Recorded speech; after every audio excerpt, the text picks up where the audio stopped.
Now let's talk about Bandura's small disengagement theory.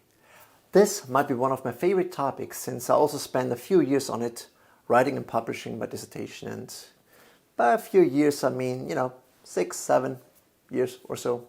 Anyways, the Ford Pinto case raised a very important question. How can otherwise good managers engage in unethical conduct without the conscience bothering them? Individuals know what is ethical, so why don't they do the right thing? Dennis even said it. Before I went to Ford, I would have argued strongly that Ford had an ethical obligation to recall. So if it were a conscious process, well, he at least would have had the moral awareness. Typically, unethical conduct is affected by social sanctions and self-sanctions.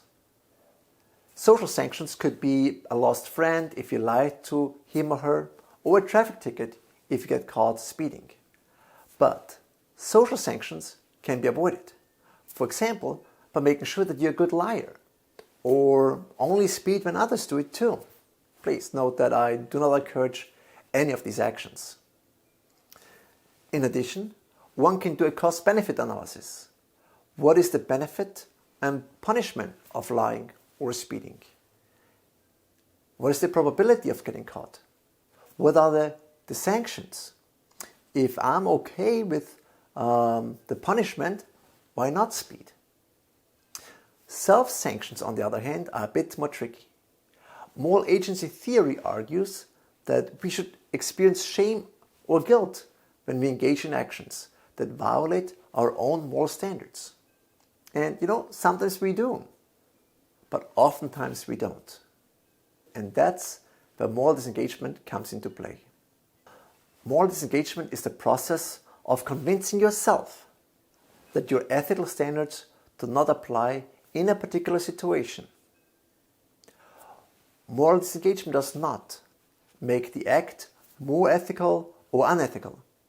It just helps you sleep at night when you do something that you should not do. For example, we all know that stealing is wrong, period. I don't have to tell you that. You don't have to take a business ethics class to know that stealing is wrong. Now imagine that during your first campus visit, you stayed at a nearby hotel. 4 Points by Sheraton is very close by to Brock University. The hotel included a delicious breakfast buffet. And what's more important, they did not check whether you are a guest or not. Now, a few months or years later, you spent all your money on tuition, fees, books, and some parties maybe, and you are starving.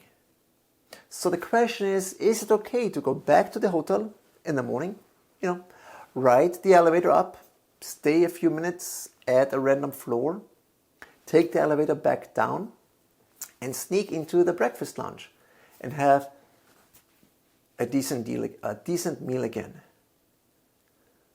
Something other than bread and butter or rice with ketchup. Over the next couple of minutes, we will discuss 8 moral disengagement strategies and see if we can rationalize stealing breakfast from the hotel, an act that is clearly wrong. I don't have to tell you that. I would like to first discuss euphemistic labeling. We already briefly talked about it during the Ford Pinto case. Euphemistic labeling refers to masking unethical conduct. That means we're using sanitized and convoluted words to make the act sound trivial or even kind. Ford did not use the term problems, but they used the term conditions instead. So, a little backstory. Did you know that hotels can never exactly estimate how many eggs, hams, cheese, croissants, bagels, milk, yogurt is needed on any given day? It's simply impossible. And they certainly do not want to run out of any of that.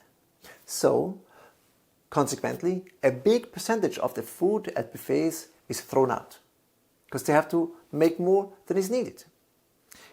In our example with the breakfast bar, we could therefore simply replace the word stealing with reducing food waste. By eating at the buffet, we help the hotel to reduce food waste. Doesn't that sound way nicer? How noble of us! It's not, of course, perfect, because some might argue that hotels will use the amount of food consumed in their budget for the next days and weeks. So, they will make more food in the future, but let's forget about the little details here. The next multi-disengagement strategy is called advantageous comparison. By comparing the unethical act you are about to engage with some more severe actions others are doing, you again can rationalize your own unethical conduct. Maybe you have a friend who eats for free at breakfast buffets several times a week, while you only want to go there, a couple of times a month, just to get 1 or 2 good meals in.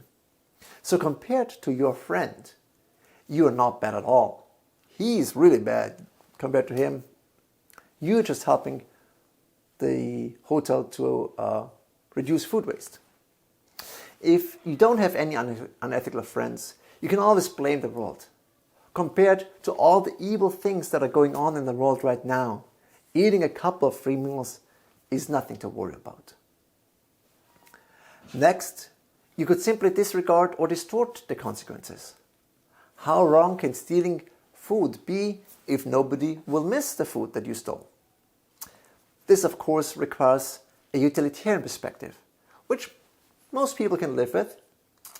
We already said the buffets throw out a lot of food every single day. So where's the harm of me eating there a couple of times a month?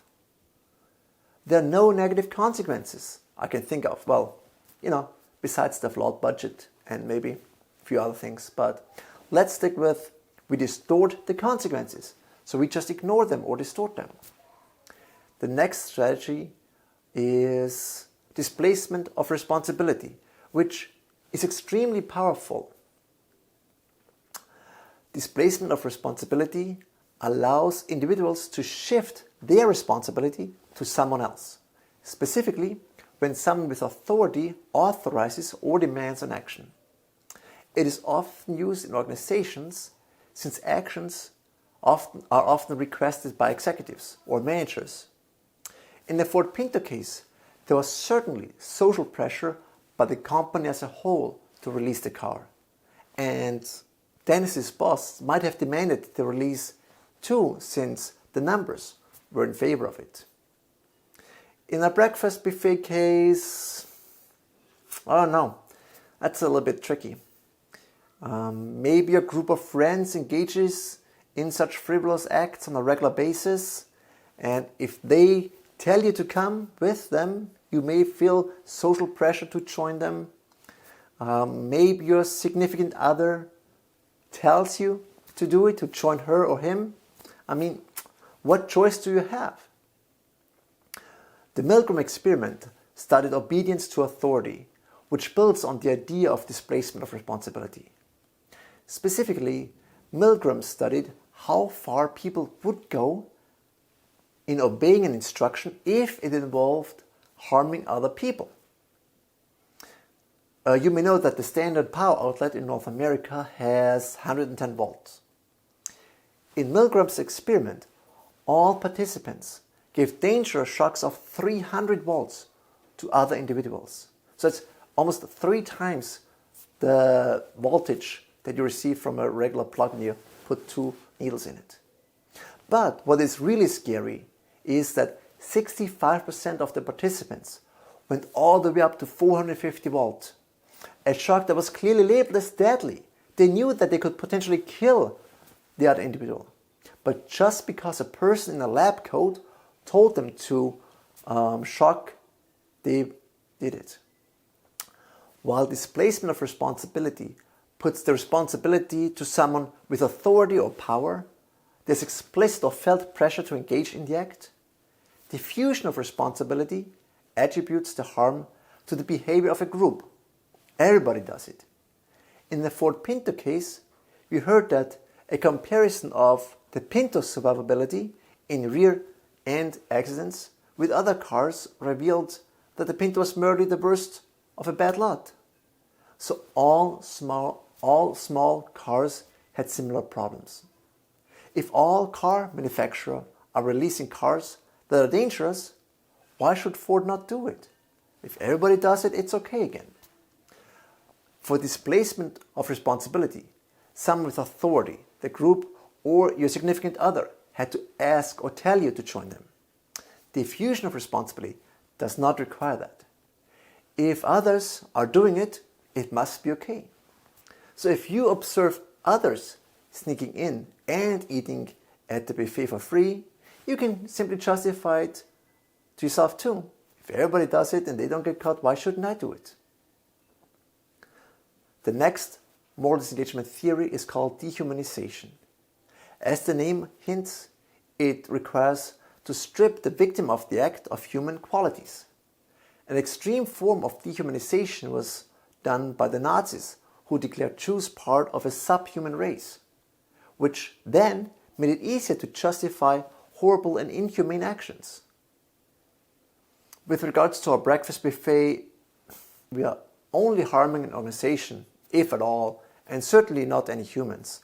So dehumanization does not really apply unless you consider this sentence already a part of moral disengagement.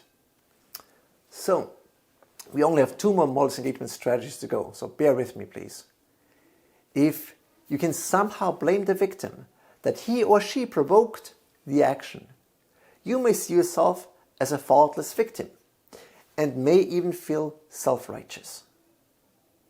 Blaming the victim specifically focuses, as the name hints, on the victim. So you have to somehow be able to attribute the blame or the harm to the victim. During the Pinto case, it was noted that customers knew that small cars are more dangerous. You cannot expect a small car to be as safe as a Cadillac Escalade. So when customers buy small cars, they know exactly that their chance of dying is higher. As far as the breakfast buffet goes, if the hotel actually cares about restricting access to the breakfast buffet, if the hotel cares about food not being stolen, they could easily install swipe cards to access the breakfast buffet area, or implement some other check-in, like a bouncer, I don't know.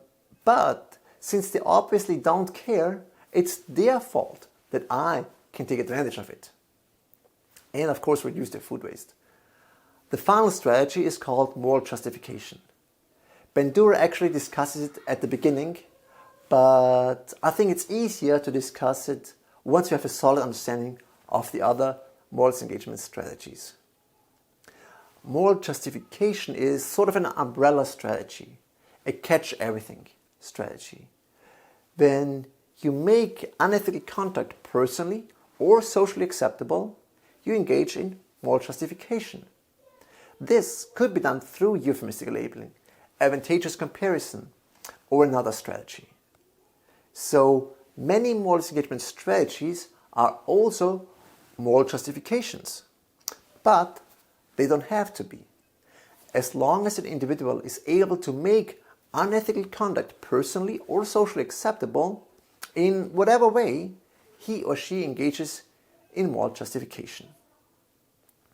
Now, who thinks that sneaking into a hotel and eating free breakfast buffet is not so bad at least? Well, don't forget, we are helping to reduce food waste. And the hotel obviously does not care, nor does it have to cook a single extra meal. So there's absolutely no harm. And most importantly, don't forget, we were starving. By eating there, we are actually not starving anymore. I call this a win-win. Well, jokes aside, moral disengagement is a powerful mechanism that allows individuals to engage in acts that they consider unethical. It does not make the act ethical. In fact, if you catch yourself using more disengagement strategies, you probably should not do it. And I cannot stress this enough. It does not make it good. I do not want to teach you how to engage in unethical actions. I want you to be able to recognize when you do it. Believe it or not, but employees in organizations also use more disengagement strategies to rationalize unethical conduct within the organization. As a result, it is important for managers to know how to minimize or even prevent moral disengagement from happening. As you know, many moral disengagement strategies are closely related. Think of the difference between diffusion of responsibility and displacement of responsibility. Hence, by changing only a few things, you can have a big positive or negative impact. First and foremost, managers need to create accountability. Employees need to know that they are responsible for their own work and not their subordinates or their supervisors. Every employee is responsible for their decisions and actions. This also requires monitoring employees' actions and, of course, providing them with feedback. Managers also need to publicly communicate actions that have negative effects to create awareness and highlight negative consequences to the victims. Finally, managers need to increase transparency of organizational policies to ensure employees know why they do certain things. It is as simple as this.